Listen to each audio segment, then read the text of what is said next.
Hi Adrito, it's the 2nd of February 2020. New year, new decade, new age, new camcorder and even a new room.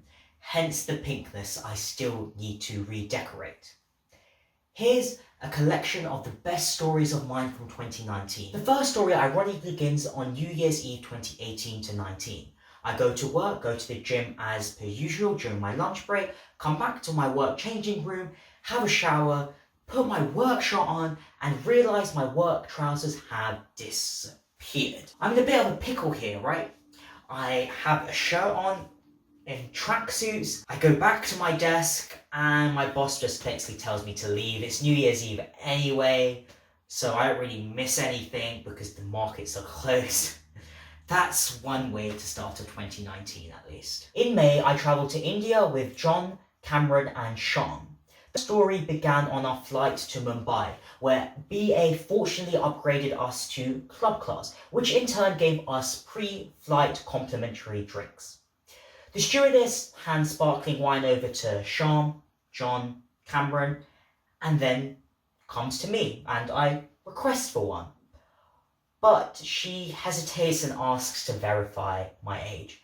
I was completely gobsmacked. She could clearly see I was with the others, and I don't look 17, I don't think so at least. In the end, I managed to convince her and she apologised, but it did leave a little bit of a sour note in my mouth. The 13th of July 2019, here in Cardiff, visiting Stephen. Along with Jai, and it was possibly the best day of sporting history for Britain that I can remember. In the morning, Lewis Hamilton won the Formula 1. In the afternoon, there was Wimbledon, of course, hosted in London, Federer versus Djokovic, and also the Cricket World Cup final, England versus New Zealand. If you don't know anything about it, the Cricket World Cup, it was incredible. 50-50 overs, and it was bang on a draw at the end of it, but it was remarkable how they managed to do it. Stokes was just got incredible luck, and then there was the super over, and then we just about won that. Well, that was actually technically a draw, and then we won that on the greater number of boundaries, which is an arbitrary ruling, but England did win. And what made it more intense was Wimbledon was happening simultaneously, so we were watching both at the same time, and that went on to a fifth set, 12-by-12 tiebreaker, which is the first time the 12-by-12 has even been implemented. And we were switching between the two, which was going to be in the main screen, which was going to be on the side screen. And then we had to come back to, well, we had to leave to get to the train station on time. All this stuff muddled together. August 2019. We are currently in the Lake District. Just climbed Scuffle Pike. It's been a good walk up. No fatal injuries so far. A piece of glass went straight through my shoe and pierced my foot, making it bleed. That was not pleasant. To be honest, it didn't really hurt that much, and it has of course healed after about a week, but incredibly inconvenient, especially considering how much we were walking. Also in August, I attended the Secret Cinema Casino Royale event with Luke, Cameron and Sean. Secret Cinema is a concept where you don't have any phones or anything like that, so you can't take footage, so you don't know what you're going to experience. So spoilers if you want to go to Casino Royale 1, although I think they've stopped doing it. It's an event where you immerse yourself in the film as if you were part of, you were a character in it. This one was the events preceding the Casino Royale film, so the 2005 version. You're a spy trying to figure out who killed a certain agent. It's a lot of fun. And then you watch the film itself, and there's actors playing out the key scenes, and that was a lot of fun too. And there's real fire and water and motorbikes and cars. It's a grandiose experience. I would go again. In September, I went to Greece with my parents, but there's no particularly interesting story from there that I want to share. It was a good trip, and I'll probably make a vlog about it in 7 years, so look forward to that.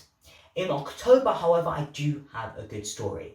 I arranged a date with this girl via Bumble. We were going out at 7:30 at Covent Garden at some bar for some drinks. pretty standard stuff. I go to my work changing room at 6:30 on the Friday, just to shower, freshen up, the standard things you do before a date. Unfortunately, however, I dropped my phone. Obviously not the one that I'm filming with currently, but my old OnePlus 3. And it already had a cracked screen, but now it just stops working entirely. So I have no way to contact the girl. I don't even know where I'm going really. I mean, I remember the bar name, or I did at the time, but without my phone, how am I supposed to get there? So I go back to my desk and go to Google Maps, type it in, and print out the directions to get there. Yes, had to go proper old school on this. Then I go where we are, to the bar, probably about 15 or so minutes late, and she's not there. So I go to Car Phone Warehouse about 10 minutes before closing, 7:50, and just buy it outright. The thing is, she actually phones me on the new 10 as I put my SIM in, set up, at around 8:05, and we go on the date. The coincidence of that, the impulse decision, everything just lined up, apart from we didn't really get along and there was no second date. But regardless of that, a good story nonetheless. The final story of 2019 is a pretty embarrassing one. I have been taking dating a little bit more seriously via the various dating apps, and so in the second week of December I had arranged 4 dates in a row on Wednesday, Thursday, Friday and Saturday. However, all of them get cancelled on the day itself. I've told a few of my friends this, and of course they have ridiculed me because of it. What makes it worse is that on the Friday after the initial date was cancelled, I arranged another date with another woman, and they also cancelled on me. So in 1 week I had 5 cancelled dates, all using variations of let's rain check. Yeah, however, in January of this year, I have certainly made up for it. Perhaps I'll make a video next year on this year's stories, and you'll have that to look forward to. I'll see you then, Adrito. It's coming home, and we're going home.